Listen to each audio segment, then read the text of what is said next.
Lyca production Subaskaran தயாரிப்பில் super star Rajinikanth சிறப்பு தோற்றத்தில் லால் சலாம் பிப்ரவரி 9 முதல் திரையரங்குகளில்.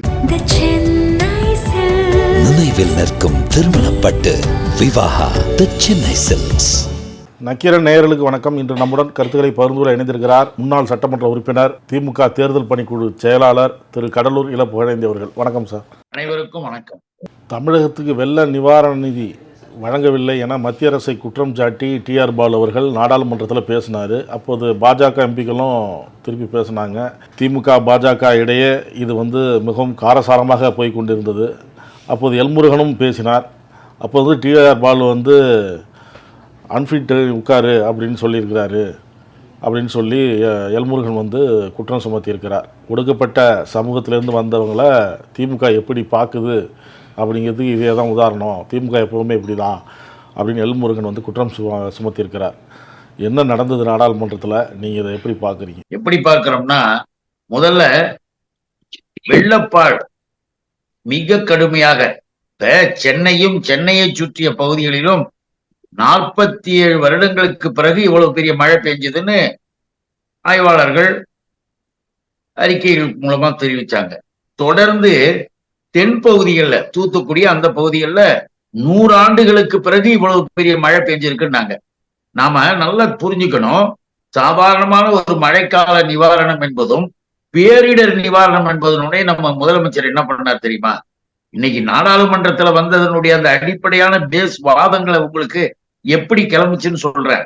அப்ப முதல்வர் அவர்கள் அசம்பிளிலையும் சொன்னாங்க, தேசிய பேரிடராக இதை அறிவிக்கணும். இது சாதாரணமான பேரிடர் அல்ல, இது மிகப்பெரிய தீவிரமான கிளாமிட்டி சிவியர் அப்படின்ற மாதிரி மான்சூன் கொடுத்தாங்க. ஒரு வார்த்தை கூட அது சம்பந்தமாக பிரைம் மினிஸ்டரோ இல்ல அவருடைய அமைச்சர் பெருமக்களோ அது துறை சார்ந்தவர்களோ யாரும் சொல்லவே இல்லை. எல்லாம் வேடிக்கை பார்த்தானுங்க. மந்திங்க தாவரா மாதிரி இங்கேயும் அங்கேயும் மந்திங்களாக தெரிஞ்சார்கள் மந்திரிகள். எதுக்கு இதை நம்ம வருத்தத்தோட சொல்றோம்னா, இவ்வளவும் சொல்லிட்ட பிறகு இன்னைக்கு எடுத்து வச்சிருக்கிற இந்த வாதம் நாடாளுமன்றத்துல நம்முடைய அண்ணன் டிஆர் பாலு அவர்கள் என்ன கேட்டாங்க தெளிவாக, ஏன் கொடுக்கல, ஏன் இப்படி பண்றீங்க, இதுக்கு என்ன காரணம்? அவருடைய பேச்சினுடைய இன்டென்ஷன், உள்நோக்கம், உள்ளர்த்தம் அதுதான். அதை எடுத்து சொல்லும் பொழுது அதுக்கான பதில் என்ன வருது? ஆஹா, தேசிய நீங்க மாநில பேரிடர் நிதியிலிருந்து 2103 கோடி நீங்க எடுத்து செலவு பண்ணிட்டீங்க. மாநில பேரிடர் நிதி என்பதை இந்த அரசு இவ்வளவு ஒதுக்குச்சு அவ்வளவு ஒதுக்குச்சுன்னு ஒரு மந்திரி ஒரு மந்தி மாதிரி பதில் சொன்னார். அப்பயும் திரும்பி கேட்டோம், மாநில பேரிடர் நிதினா என்ன? ஒரு மாநில அரசு, அந்த மாநில அரசிற்குரிய பணம், அது மாநிலத்திற்கு வருடத்திற்கு ஒரு முறை ஒதுக்கக்கூடிய பணம். இதே வார்த்தைய நம்முடைய இளைஞரணியினுடைய மாநில செயலாளரும் மாண்புமிகு மாநில செயலாளர் மாண்புமிகு அமைச்சர் என்னுடைய பாசத்திற்குரிய தம்பி உதயநிதி ஸ்டாலின் அப்ப ஒரு பதில் கொடுத்தார், மிக தெளிவாக கொடுத்தார். மாநிலத்திற்குரிய தேசிய பேரிடர் நிதி, மாநில நிதி, அது வருடத்திற்கு ஒரு முறை ஸ்டேட் கவர்மெண்ட்டுக்கு ஒதுக்கிறது. அதை ஒதுக்கிட்டு அதை நாங்க எடுத்து செலவு பண்ணிட்டீங்களே. தேசிய பேரிடர் நிதி என்னாச்சு? நாங்க கேட்டது எவ்வளவு, இப்போ ஏன் அதை கொடுக்கலன்னு அவர் அன்னைக்கே கேட்டார். அன்னைக்கும் அதை எடுத்து சொன்னார். அதைத்தான் இன்றைக்கும் நாடாளுமன்றத்துல அண்ணன் டிஆர் பாலு அவர்கள் மிக தெளிவாக எடுத்து கேட்டாங்க. தேசிய பேரிடர் நிதி என்ன ஆச்சு, ஏன் அதுல இருந்து ₹1 கூட ஒதுக்கல? அப்புறம் எப்படியா தமிழ்நாடு ஒண்ணு? அதோடைய உள்ளர்த்தம் என்ன? இதை எதையுமே செய்ய மாட்டீங்க, அப்புறம் தமிழ்நாடுக்கு ஓட்டு மட்டும் கேட்டு வருவீங்களா? அண்ணன் டிஆர் பாலு பேச அதற்கு முன்பாக என்னுடைய பாசத்திற்குரிய சகோதரர் மாண்புமிகு நம்முடைய ராசாவும் இதை வலியுறுத்தி பேசியிருக்கிறார். இப்படி ராசா பேசி அண்ணன் டிஆர் பாலு பேசுனதுக்கு பிறகு ஒரு அமைச்சர் சம்பந்தம் இல்லாம அவரு மாநிலத்துல இருக்கிற நிதி ஒதுக்கிறத, மாநில நிதியை செலவு பண்ணாங்கன்னு எடுத்து சொல்லும் பொழுது எல்முருகன் எழுந்திருந்து எதுக்கு பேச வர்றாரு? தேசிய பேரிடர் நிதியை பற்றி அண்ணன் டிஆர் பாலு பார்க்கும்போது அவர் என்ன சொன்னாரு? உட்காருங்க சார், உட்காருங்க, இருங்க, சம்பந்தப்பட்டவங்க பதில் சொல்லிட்டு உங்களுக்கு என்ன பதில் தெரியும், எதுக்காக எஞ்சிருக்கிறீங்க, அதனுடைய அர்த்தம் என்ன? தமிழ்நாட்டு மக்களுக்காக நாங்கள் குரல் கொடுக்கிறோம், தமிழ்நாட்டு மக்களுக்காக, தமிழ்நாட்டிற்காக ஒன்றிய அரசு செய்ய வேண்டியதை சொல்றோம். இப்ப நீங்க ஏஞ்சி அதை தடுக்க போறீங்களா? அது எதுவும் வேணான்ற மாதிரி வேறு திசைக்கு கொண்டு போக போறீங்களா? அதான அதனுடைய அர்த்தம் என்பது அங்கிருந்த எல்லாருக்குமே புரியுது. அதை போய் ஒரு பிரச்சனையாக மாற்ற, அதுதான் RSS பிஜேபி. இப்ப நாங்க எல்முருகனுக்காக நாங்களே ரொம்ப வருத்தப்பட்டது உண்டு. ஏன் வருத்தப்பட்டோம்னா, காஞ்சி மடத்துக்கு போய் கதவுக்கு வெளியில காலை உள்ள வைக்காதன்னு வெளியே நிறுத்தி தூக்கி போட்டானுங்க சால்வைய. அதை பெருமையா புடிச்சுக்கிட்டு வந்த எல்முருகனுக்காக நாங்க வருத்தப்பட்டோம். இப்படி போய் சனாதனத்தை ஆதரிச்சுக்கிட்டு அசிங்கப்படுறியான்னு. ஆனா அதையெல்லாம் உணராத அந்த நபர் இன்னைக்கு பார்லிமெண்ட்ல தமிழ்நாட்டிற்கு விரோதமாக, தமிழ்நாட்டிற்காக குரல் கொடுத்தா அதை தடுத்து நிறுத்துற வேலையை செஞ்சது மகா பெரிய தவறு. அதைத்தான் நாம் இங்க எடுத்து சொல்ல விரும்புறோம். டிஆர் பாலு தவறான தகவலை குறிப்பிட்டார் அவையில, அதனாலதான் நான் குறுக்கிட்டாங்கிறாரு. அப்படி குறுக்கிடும் போது என்ன அன்ஃபிட்டுங்கிறாரு. திமுகவுக்கு ஒடுக்கப்பட்ட சமூகத்திலிருந்து வந்த என்னை அன்ஃபிட் என்று அவர் தெரிவித்ததன் மூலம் திமுகவினரின் நிலையை உணர முடிகிறதுங்கிறார். எப்பொழுதுமே ஒண்ணு தெரிஞ்சுக்கணும், எதை சொன்னாலும் எதை செய்தாலும் எதை பயன் சொல்லக்கூடாதோ அதை சொல்லிக்கிறது. இந்த எல்முருகனுக்கு பிஜேபி காரங்களுக்கு அதான் வேலை. பாத்தீங்களா, இப்ப மூர்மு சொல்லல, நாங்கள் ஒடுக்கப்பட்ட இவங்களை மலை மக்களை மலை பழங்குடியின இவங்களை போய் பிரசிடென்ட் ஆக்கிட்டோம் அப்படின்னு சொல்லி உட்கார வச்சுட்டு அதை எவ்வளவு கேவலப்படுத்தணுமோ எவ்வளவு அசிங்கப்படுத்தணுமோ படுத்துவானுங்க. அதை ஒரு இன்விடேஷன் கொடுக்க மாட்டானுங்க, தலைவராக திறக்க வேண்டியது கூப்பிட மாட்டானுங்க, கோயில் உள்ள வரக்கூடாது, கைம்பெண்ணை பார்க்க கூடாது, இவ்வளவு அசிங்கம் செயலையும் செஞ்சுட்டு ஓட்டுக்காக ஏமாற்றுவதற்காக ஒரு எஸ்டியை உட்கார வச்சுன்னு சொல்லக்கூடிய இந்த பிஜேபியில இருக்கிற இந்த எல்முருகன் மனசாட்சிக்கு தெரியும் எங்கெங்க விரட்டப்படுறாரு, எங்கெங்க ஒதுக்கப்படுறாருன்னு. அப்படிப்பட்ட கட்சியில இருந்துகிட்டு எல்லோரும் ஒன்று அனைவருக்கும் அனைத்தும் என்று திராவிட மாடல் இயக்கம், திராவிட மாடல் அரசாங்கமாக இருக்கக்கூடிய எங்களுடைய அரசாங்கம், எங்களுடைய நாடாளுமன்ற மாநில உறுப்பினர்களை பார்த்து இந்த கேள்வியை அவ கேட்டதே தப்பு. அது உண்மையிலேயே படுத்துக்கிட்டு தன்னைத்தானே எச்சி துப்பிக்கிற மல்லாந்து எச்சி துப்பிக்கிற மாதிரி. ஏன்னு கேட்டீங்கன்னா, ஒரு தப்பு செஞ்ச, இது தேவையில்லை, இந்த இடத்துல நீ பேச வேணாம், சம்பந்தப்பட்ட அமைச்சர் பேசட்டும். ஏன் இப்படி எல்லாம் உங்களுக்கு தெரியுமா? நாடாளுமன்றத்துல அண்ணன் டிஆர் பாலு அவர்களுடைய வாதத்தை எடுத்து வைக்கின்ற பொழுது தவறான தகவல், என்ன தவறான தகவல்? அவரு தெளிவாக கேட்டார், தேசிய பேரிடர் நிதியை ஏன் கொடுக்கல, அது என்ன தவறான தகவல்? இது எதுவுமே இல்லாம வெளியில போய் ஒரு பேட்டி கொடுக்கும் போது அதை சமூகம் சாதி சாயம் பூசுவதற்காக எல்முருகன் அதை அப்படி பயன்படுத்தி பார்த்தார். அதனால ராசா இதே கேள்வியை கேட்கிறாரு, தெரியுமில்ல? ராசா கேட்டு, அண்ணன் டிஆர் பாலு கேட்டு, இன்னும் நாங்கள் எல்லாரும் கேட்டு, நாங்கெல்லாம் ஒன்றாக இருந்து எங்களுடைய அன்பிற்குரிய உதயநிதி ஸ்டாலின் ஏற்கனவே கேட்டு, அப்ப உன் நிதி மந்தி என்ன சொல்லுச்சு? நீ என்ன பண்ணிருக்கணும்? உன் நிதி மந்தி இருக்குது, அந்த மந்திரி, அந்த அம்மா என்ன சொல்லுச்சு? நாங்க என்ன ஏடிஎம்மா? மாநில அரசு நீங்க கேட்டீங்கன்னா ஏடிஎம்ல கவுட் போட்டு அப்படியே எடுத்துக்கிறதுக்கு பணத்தை அப்படின்னு கேட்ட உடனே அவர் நாங்க எங்க மக்களுடைய பணத்தை கேட்கிறோம், உங்க அப்பா விட்டு பணத்தை கேட்கிறோம்னு சொன்னதுக்கு ஒரு பிரச்சனையும் செஞ்சானுங்க.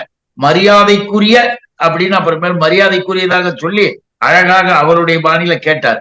எதுக்கு இதை சொல்றோம்னா, சாதி சமூகத்தெல்லாம் பார்த்துக்கிட்டு தெரியாத எல்முருகன், நீ நம்ம மாநிலத்து மக்கள்கிட்ட ஓட்டு கேட்க வரணும். மாநிலத்து மக்களுக்கு நீ என்ன சொல்லலாம் தெரியுமா? நான் பாருங்க, நாடாளுமன்றத்துல திமுக பேசினார், நான் எங்க அமைச்சர்கிட்ட பேசி உடனே வாங்கி கொடுத்தேன், உடனே செய்ய சொன்னேன் அப்படின்னு சொல்லு பார்ப்போம்.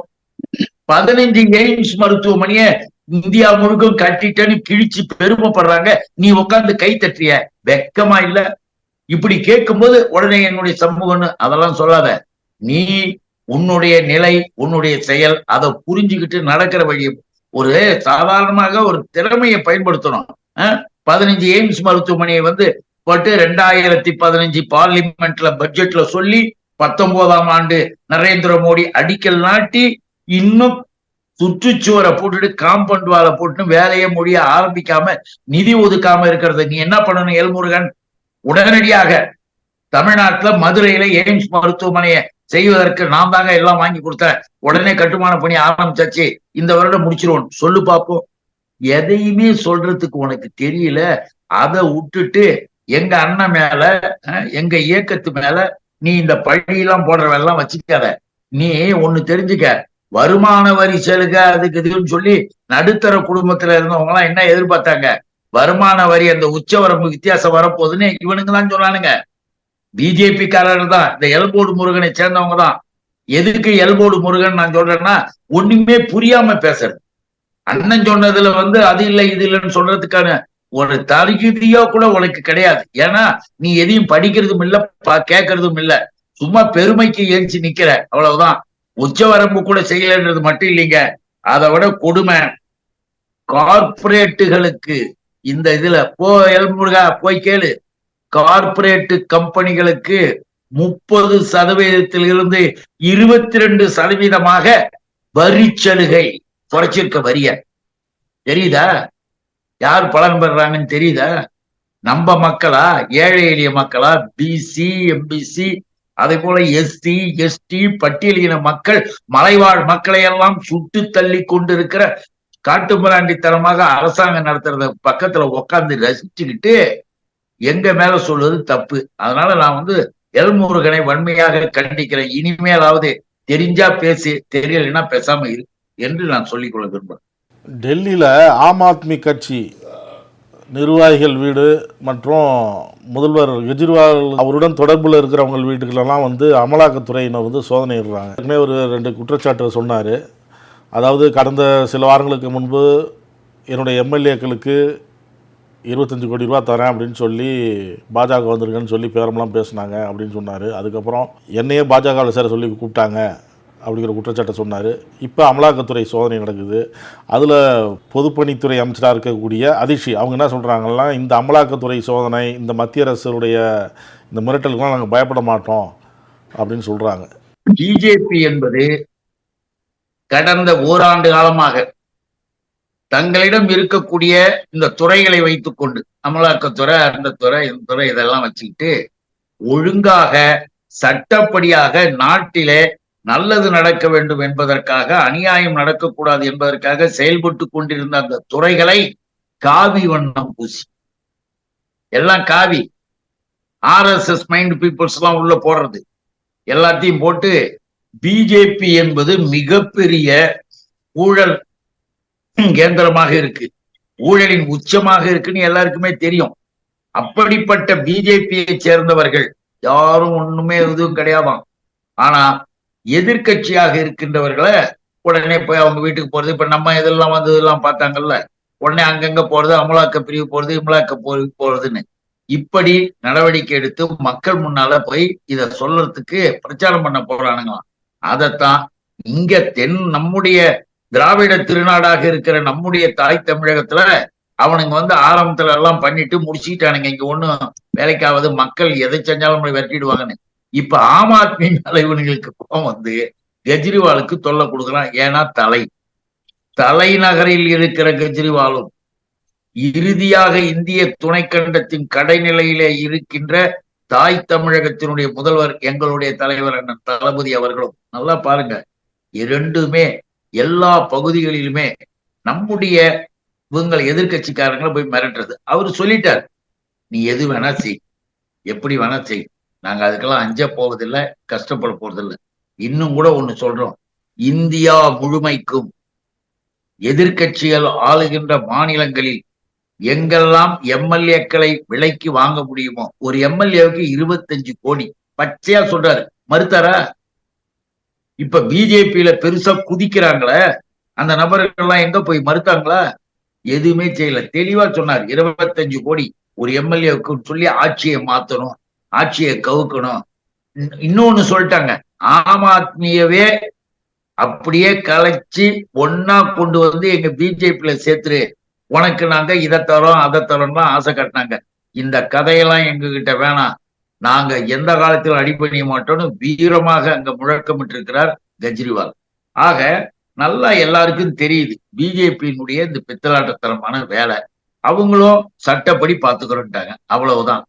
சட்டப்படி பாத்துக்கிற அப்படின்னு சொல்லிட்ட பிறகு இவர்களுடைய நடவடிக்கை.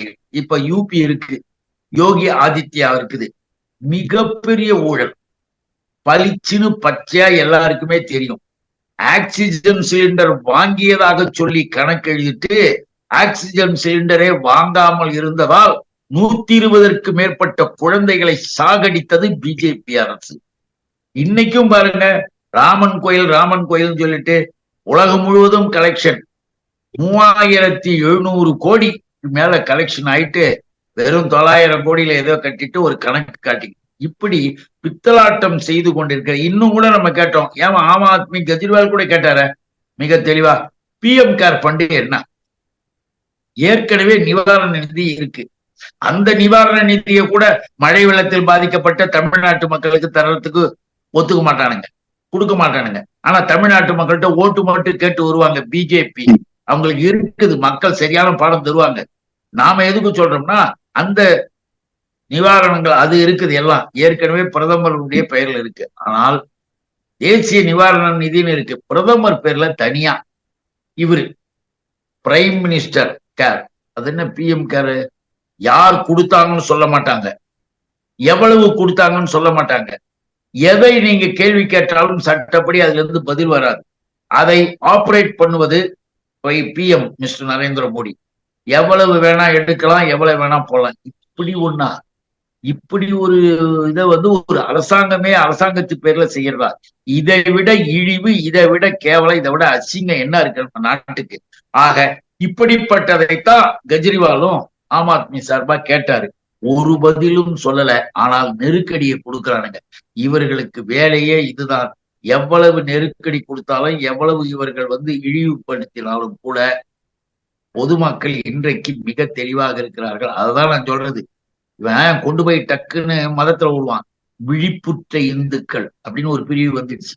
விழிப்புற்ற இந்துக்கள் தெளிவா இருக்கிறாங்க. நாங்கெல்லாம் விழிப்புற்ற இந்துக்கள், இந்த கதையெல்லாம் இங்க பேசாத அப்படின்னு அவனுங்களுக்கு பதில் சொல்லி கொண்டு, இப்ப ராமன் கோயில பிரதிஷ்டை நீ பண்ணக்கூடாதுன்னு சங்கரமணம்லாம் சேர்ந்து 5 பேர் எதிர்த்துட்டு போட்டான். இந்த பக்கமே எல்லாம் போயிடுச்சு. இங்க இருக்கிற மக்களை எங்க முருகனுக்கு ஒரு கோயில் கட்டுன்னு கேட்க ஆரம்பிச்சுட்டாங்க. முருகனுக்கு ஒரு கோயில் கட்டா, ஏன் கலெக்ஷன் பண்ணிட்டு வாயன்? எங்க ஐநாரியம் மதுரை வீரனையும் கொண்டு போய் உத்தரப்பிரதேசத்துல வைய, எங்க காத்தவராயனுக்கு குஜராத்ல இடம் இல்லையான்னு விழிப்புற்ற இந்துக்கள் கேட்க ஆரம்பிச்சுட்டாங்க. பிஜேபி வேறு, RSS வேறு, அதனுடைய பார்வை வேறு என்று உலகம் முழுக்கும் வந்துடுச்சு. இதுல கையில இருக்க அதிகாரத்தை வச்சுக்கிட்டு ஆம் ஆத்மியை மிரட்டுவது போல எல்லா இடத்துலயும் மிரட்டி பாக்குறாங்க. எந்த காலத்திலும் இது நடக்காது. மக்கள் விவரமாக இருக்கிறார்கள் அப்படின்னு நீங்க சொல்றீங்க. நேற்று நாடாளுமன்றத்தில் பேசின பிரதமர் நரேந்திர மோடி, இன்னும் 100 நாள் 125 நாள் தான் இருக்கு தேர்தல் முடிவு. அந்த முடிவில் 3வது முறையாக பாஜக மீண்டும் ஆட்சி அமைக்கும். 370 இடங்கள் பாஜக வெற்றி பெறும். 400 இடங்களுக்கு மேல் பாஜக கூட்டணி வெற்றி பெறும். எதிர்கட்சிகள் அங்கே தான் இருக்கும். நாடாளுமன்றத்துக்கு உள்ள வரத்துக்கு எதிர்கட்சிகள் விரும்பல அப்படிங்கிறார். நல்லா ஒண்ணு முடிவு பண்ணிட்டார் மிஸ்டர் நரேந்திர மோடி. அவர்கள் நம்புவது மக்களை நம்புறது இல்ல. இவ்வளவு தெளிவா பின் பாயிண்டா சொல்றாருன்னா என்ன? வாக்களிக்கும் இயந்திரத்தை நம்பி விட்டார்கள். இப்ப என்ன பேசிட்டு இருக்காங்க தெரியுமா? இந்தியாவுல ஒரு 250 இருந்து 300 தொகுதிகளுக்கு கணக்கெடுக்கிறது, பிரிச்சு பிரிச்சு போடுறது. அந்த 300 தொகுதியையும் பிரிச்சு போட்டு ஒரு தொகுதியிலையும் 10,000 ஓட்டு 5,000 ஓட்டுன்னு எப்படி சேர்க்கறது, எப்படி டெக்னிக்கலா அதுல பிஜேபிக்கு ஓட்டு சேர்க்கறதுன்னு கணக்கு பண்ணி வச்சிருக்காங்களாம். அதுக்காக சில பேரை வச்சு அங்க வேலைகள் நடத்திக்கிட்டு இருக்கான். இவன் ராமனவா நம்ப மாட்டான். ராமனை வேண்டிக்கிட்டு ராமா உன்னை போல நான் வரேன் போலன்னுலாம் சொல்ல மாட்டான். இவன் வெளியில ஏமாத்துறதுக்காக ராமனை பயன்படுத்துவான். ஆனா உள்ள போய் அயல் நாட்டிலே இருக்கக்கூடியவர்கள் எல்லாம் சேர்த்து வச்சு இந்த வேலைக்கு ஏதோ பேச்சுவார்த்தைகளை யாரோ போல செய்து கொண்டு இருக்கிறார்களாம். அப்படி செய்வதனால நரேந்திர மோடி ரொம்ப உற்சாகமா, நான் இப்படித்தான் இருப்பேன், நான் எந்த ஊருக்கும் எதுக்கும் நல்லது செய்ய மாட்டேன், நாங்க எது பண்ணாலும் நாங்க 400ல ஜெயிப்போம் அப்படின்னா கிட்டத்தட்ட 300-350 தொகுதியை ஏற்கனவே இந்த இயந்திர கோளாறுகளை செய்யலாம், இயந்திரத்தின் மூலமாக வாக்குகளை மாற்றலாம் என்று டெக்னிக்கலா சில வேலைகளை செய்து கொண்டு அவர்கிட்ட சில தகவல்களை சொல்லிக்கிட்டு இருக்கிறாங்க RSS சேர்ந்தவர்கள். அப்படிப்பட்டவர்கள் இப்ப உதாரணத்துக்கு அதுல எதையும் செய்யலாம்னு சுப்பிரமணிய சாமியை கூட இவங்களுக்கு சொல்லிக்கிட்டு இருக்கிற ஒரு ஆளு. நாசாவிடமும் மற்ற இடத்துல இருந்து தொடர்புகள் வைத்திருக்கக்கூடிய இவர்கள் எதுக்காக இதையெல்லாம் இவ்வளவு அழுத்தமா சொல்றோம்னா, ஒழுங்கா தேர்தல் நடக்கணும், மக்கள் தீர்ப்பு வரணும். நாங்க எல்லாரும் அதுக்காகத்தான் மக்கள், இந்திய துணைக்கண்டம் மக்களாட்சி தத்துவம், அதைத்தான் நாம பாக்குறோம். நரேந்திர மோடி என்ன சொல்லலாம், பிஜேபி நாங்கள் வெற்றி பெறுவோம்னு சொல்றது அவருடைய விருப்பம். ஆனா அந்த தொகுதி கணக்கெல்லாம் சொல்லும் போது இப்படிப்பட்ட செய்திகளுக்கு அது ஒரு வடிவமாக உருவமாக தெரியுது.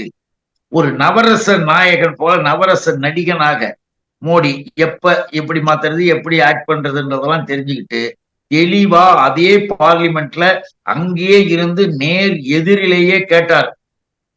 ராசாவும் கேட்டார், அண்ணன் டிஆர் பாலும் கேட்டார், இன்னும் நம்முடைய உறுப்பினர்கள் எல்லாருமே கேட்டாங்க. மிக தெளிவா என்ன கேட்டாங்க? திருச்சி சிவா தெளிவாவே முன்னாளைக்கு முந்தி பேசும்போது சொன்னார், 9 மாசம் ஆகுது மணிப்பூர் முடிஞ்சு. அந்த மணிப்பூர் சம்பவத்துல இன்னும் கூட இப்ப பிரச்சனைகள் இருக்கு, இன்னும் போர்க்களம் இருக்கு. அங்க இது சம்பந்தமா விவாதத்துக்கு நாங்க எல்லாம் எதிர்கட்சி எல்லாம் எழுதி கொடுக்கிறோம்.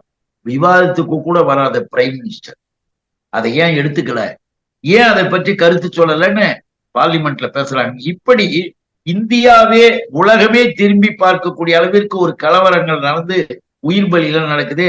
அந்த பக்கம் கூட எட்டி பார்க்காம இவர் பக்கத்துல இருக்க கவுஹாத்திக்கெல்லாம் போய் டான்ஸ் ஆடிட்டு வர்றாரு. அப்படிப்பட்ட பிரைம் மினிஸ்டருக்கு எவ்வளவு திமிரு இருந்தா, எவ்வளவு ஆணவ கொழுப்பு இருந்தா, இல்ல எவ்வளவு நம்பிக்கை எதன் மேலேயோ இருக்கு, மக்கள் மேல இல்ல. அதனால்தான் 400 350 380ன்னு கணக்கு சொல்றார்.